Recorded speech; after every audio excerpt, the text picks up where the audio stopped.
Magandang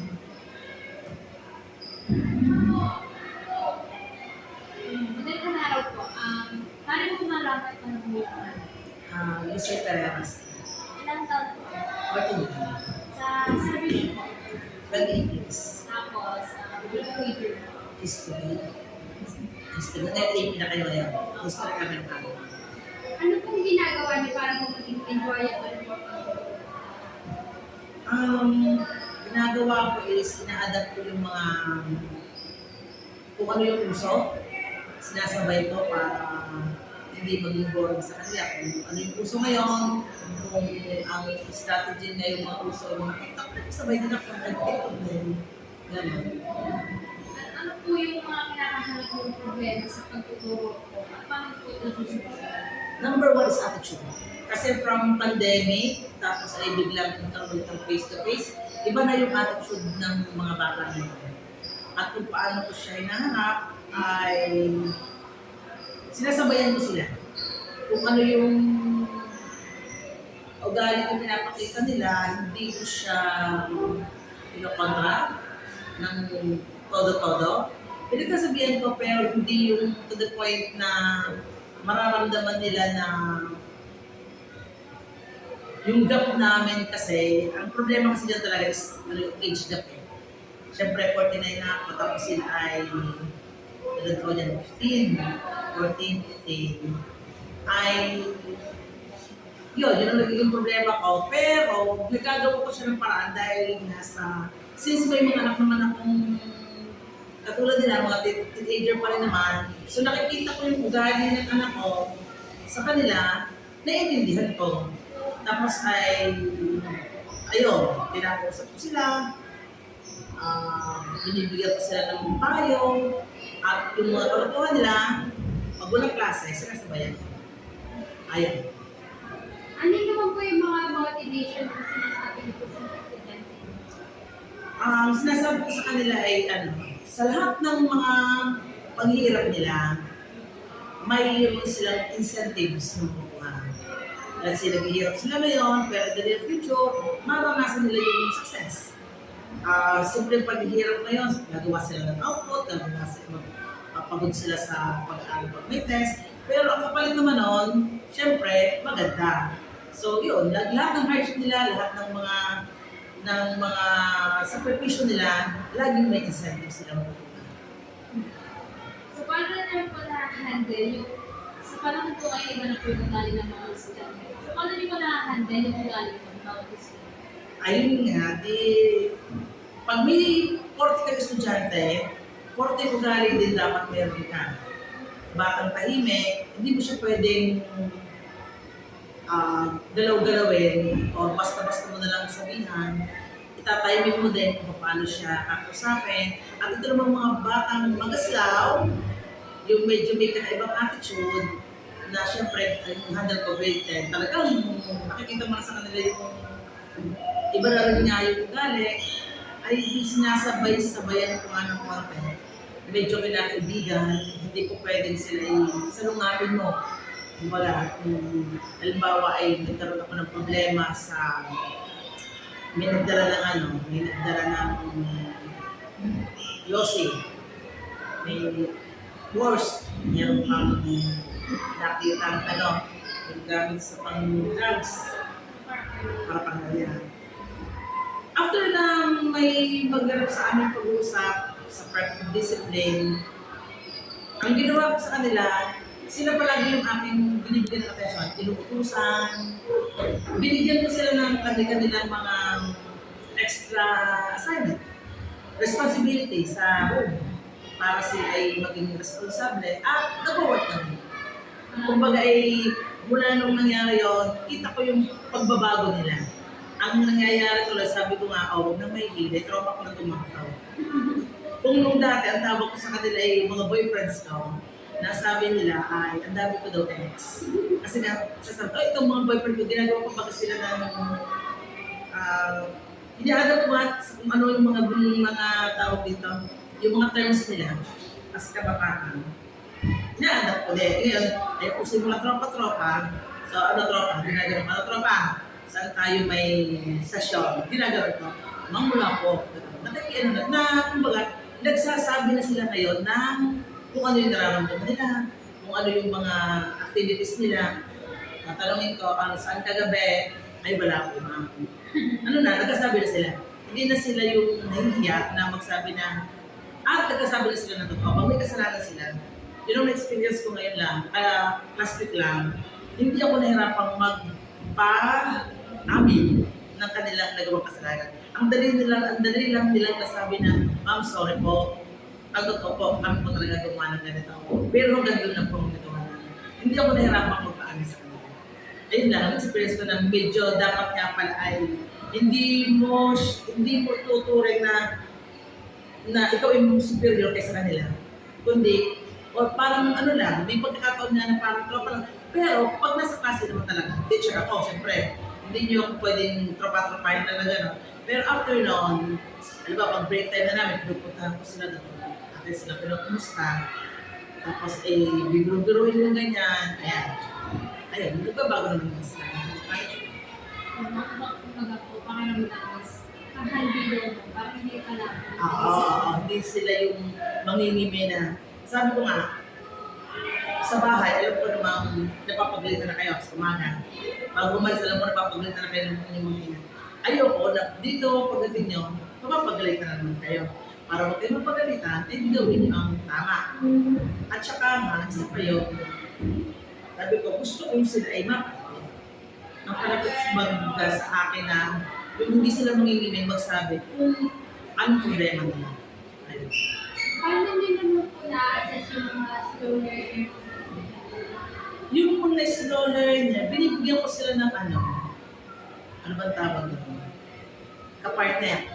Hinahanap ko sila ng, halimbawa ay, kung sa batang ito ang mahina, ihahanap ko siya doon sa mga klase na medyo marunong, pinutulungan ko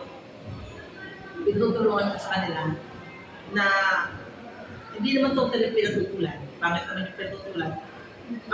Pinututuruan kung ano dapat gawin, pinapaalalayan.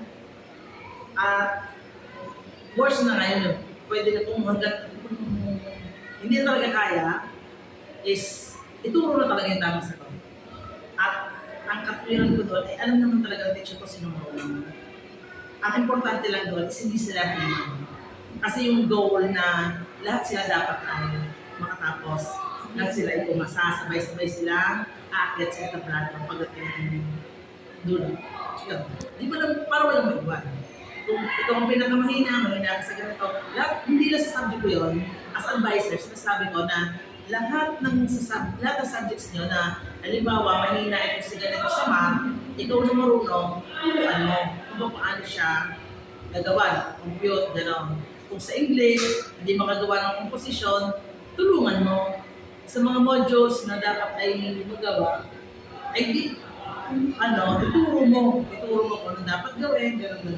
Ang hindi lang pwede lang may tulong talaga sa mga drawing, sabi ko, ay di at least ay bigyan nyo ng idea kung ano dapat nila yung drawing, at kahit may lipstick man, at least magkakabaka siya, hindi yung talagang sino. Diba? Yung sa drawing, nahihirapan sila, hindi naman nila pwede talaga pinanahan niya, ituro ng drawing. Ayun. So, maraming Meron, salamat. yung sa Araling Panlipunan. Ano pong masasabi niyo po sa, may kasabihan po kasi na parang ang Araling Panlipunan po is boring. Hindi. Paano niyo po siya, Araling Panlipunan ng una, boring kasi ay more on memorization. Nung araw, nung elementary, aminado ako na ang Araling Panlipunan is more on memorization. Natirik na yung mata, pag nag-recite ka sa unahan, lahat ng details ay iyong sasabihin. Kaya nga elementary ako, ultimate smallest fish in the Philippines, yung mga ganon, ay sasaulin mo siya. Ngayon ay meron tayo iba't ibang strategy na ginagamit. Siguro kay high school, diba, meron tayong mga groupings na i-adapt natin yung sa groupings yung ginagamit nyo yung kung ano yung mga uso, kung uso mga teleserye, uso mga talk show, diba, yung game show, ay nagagamit natin para hindi maging boring ang AP. At saka siya ay more on understanding, hindi Hindi na siya yung katulad ng dati na talagang sa ulo ko na sa ulo. Lalo sa, katulad sa rated, contemporary issue. Interesting siya. Kasi nakakasabay yung mga bata dahil isyong pang sa panlipunan hindi na siya yung katulad na dati na sasauluhin ng mga dates, mga tao, yung gano'n. Yan. Ano naman po yung masasabi niyo po sa kung papipiliin po kayo, as ano po yung prefer nyo? Yung tradition po, like yung dati pong makaluma pong pamamaraan ng pagtuturo or yung ngayon po na student-based learning po? Nahirap yun Kasi pero parang silang may advantage. Yung una, na tayo yung more on memorization, talagang nagre-retain sa isip ng mga bata yung lesson. Kaya ko, kami yung lesson ko ng grade 5 sa AP, tanda ko pa. Yun nga, yung small speech na yan ay nasa isip ko pa kasi yun ay talagang pinid ng teacher, talagang kumbaga hindi mo na siya makakalimutan. Yung mga facts na gaya ng mga si heroes, gano'n. Ngayon naman, maganda rin siya. Kaya lang ako. Pag ang bata ay hindi ganun ka-interesado, may iwan. Yun yun. Kasi nga, bigay mo sa bata, sila ang gagawa ng strategy nila. Sila ang mag-discuss yung pag-student-based pa. Diba? Group-based. So, okay siya, nadidevelop ang mga bata ng kanilang mentally, yung kanilang skills na nalabas. Kaya lang, may mga time na naiiwan ng ilan kasi hindi sila mahusay sa ganito, hindi sila mahusay sa ganito. So, naiiwan. Compared noong una na talagang pag pinagsaulo ang bata, lahat magkasaulo sila, obligado kang magsaulo, diba obligado kang magsaulo sa isa, lahat kayo talaga sabay-sabay na matututo. Ayun. Parang ang sagot ko doon. Maganda po. Last question po. Sa lahat po ng hardships niyo po, sumagi na po ba sa inyo na sumuko po na sa pagiging teacher? Hindi. Kasi ang aking goal is matapos ko talaga yung kung kailan ako dapat mag-retire. Nung una-una siguro, nung bata pa ako, nung nagsisimula pa lang ako, ay naisip ko na yun. Naisip ko na rin siguro sa magpalit kaya ako ng trabaho. Parang gano'n. Pero siyempre nung una-una nahihirapan din ako. Nahihirapan ako mag-adjust. Mula lesson planning, pagtutur. Siyempre, unang atake, siyempre, serious ka, madami trabaho, gano'n. Pero habang nagtatagal, na-enjoy ko naman siya.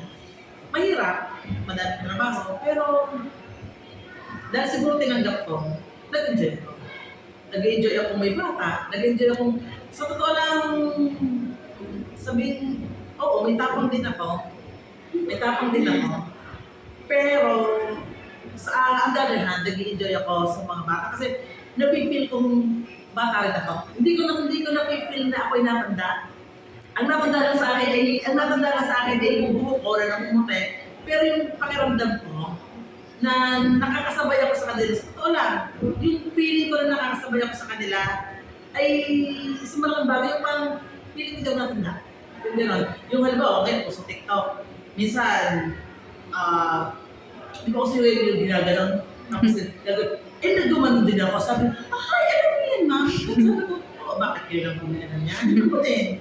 Yung gano'n, tapos, naikwento ko sa anak ko, nakahaba ang kwento, naikwento ko sa anak ko na ginanon ako ng eskwela ko, tapos lumaban ako ng gano'n. Sabi niya, ginawa mo, mami? Oo, bakit? Yung mga teacher namin sa Repsi High, mga bata pa, mga dalaga, ginaganon po namin, kaya nila. Ikaw, ano ginawa mo? Oo, ako, ginawa ko, dukan yung mami. Sabi ko, dukan yung mami. Oo, alam, kasi parang sa ganung paraan, ay napaparamdam ko sa kanila na hindi ganun kami kalayo. Ganun. Pero syempre nandun pa, syempre, hindi ko pwede. Nandun pa rin yung tao. Boundaries. Kung bagala, ay gusto ko nang iparamdam sa kanila na, ayun, hindi ano kalaban ha, hindi mo kalaban. Friends tayo. Ayun. So, ano nga po, parang kahit po sabihin na maraming pagkakataon na maaaring sumuko, kaya doon pa rin pag minahal mo yung profession mo is mag-go ka kahit gano'n ka niya. Parang kaya-kaya ka. Marami Kasi kasi tatanggapin mo na yun na may acceptance lang. Acceptance, kahit na anong trabaho mo, kung ikaw inega, lahat yan ay ang bigat sa loob, ang bigat sa kalooban mo, ang bigat mong magtrabaho, ang bigat mong makisama sa lahat ng mga katrabaho mo. Kasi ikaw ay negative. negative. Pag Pero, yung estudyante, mabigat yes. yung approach. Oo, ganun. Di parang parang laging, pagdating mo na kasi mama ka, hindi. Oo, dami pagkakaroon kasi mama ko, syempre pumugulo. Pero, yun, nababawi din naman agad. Nababawi. Alam niyo yun. Opo. Di ba kaya namimiss kita, yung nasa likodan ka, tapos nagka-klase ako, ano yung mga experiences natin, hindi ko nga kita makakalimutan yung dahil lang katanggap. Ikinatang doon sa likod, nagkakaintindihan tayo. Ngingiti ka na lang, titigil ka din sa ginagawa mo. Ayun. Yun lang, titigil na ganyan, tatawa na lang, nakakatawa na lang tayo. Dahil alam mo, sa tingin ko, sinasaway kita. Sabi ka, tingin ko lang yun, alam mo, sinasaway kita sa ginagawa mo. Tapos tatawa na, nakakatawa na rin lang din ako. Ayun. Maraming salamat po sa pagkakataon ko namin sa pagpapalapot sa akin. Okay.